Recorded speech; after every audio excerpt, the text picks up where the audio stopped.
Hey, Brigham with Drift here. Today I'm going to tell you 4 things I think you should know about the Salomon Dancehaul.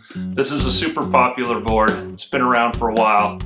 Probably doesn't need an introduction or even a review, but I'll share my thoughts because I finally got a chance to ride it. Check out my specs and my biases below so you know where I'm coming from. And here's the first thing. This is billed as a volume shifted board. I would say it's, not to create another genre, but I would say it's kind of volume shifted light. It's not that wide. And because of that, it almost, to me, it just feels like kind of a wider all-mountain board, which is not a bad thing. You leave behind some of the sluggishness that you get with a board that's extra wide, and you get a little bit more of that snappiness and versatility. That brings me to my second thing. This is a super versatile option on the more playful side of things. So you got a decent amount of camber between the feet, a little bit of rocker, makes it so that it carves well. It floats pretty good in fresh snow. You can set it back. It's pretty soft and playful, combined with that shorter radius side cut. It likes to do quick, short carves and medium carves. I think you could take it into the park and have a lot of fun. Really, you can kind of do a little of everything on it, except I don't think you're going to want to get this to charge or to bomb or to ride really hard.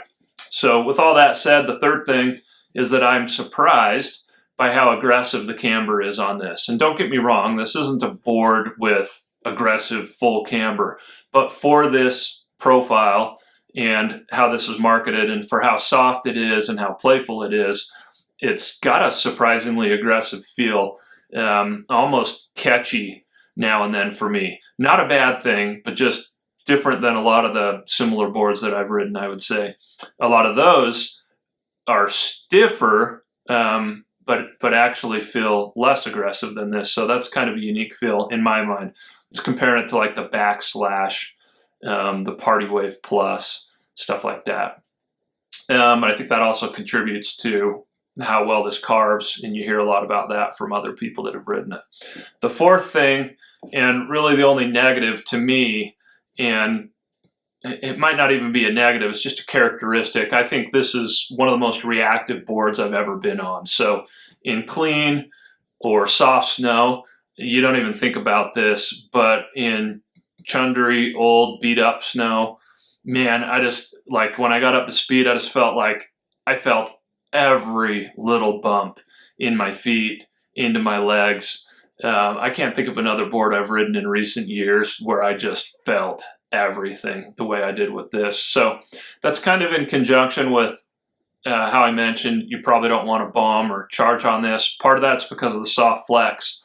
And then the other element would be how snappy it is, and it's just not damp at all. So again, for someone who is looking for one board to do it all, and most of the time you're not trying to go 100% as fast as you can or as hard as you can, again, awesome, versatile option. I think that's why so many people really like this board.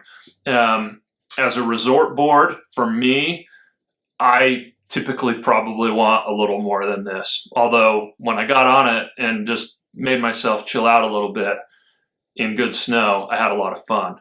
Where I liked this more was actually in the backcountry. I tend to ride a little more chill in the backcountry just to savor, you know, those turns that I've earned, and especially in variable backcountry conditions, which we had in December, a month with no fresh snow, and I was getting like corn laps and north-facing powder shots and stuff like that, but I really didn't know what I was going to get. I was in open steeps up high, but then coming out in really rough, frozen, low angle, like tight trees and stuff.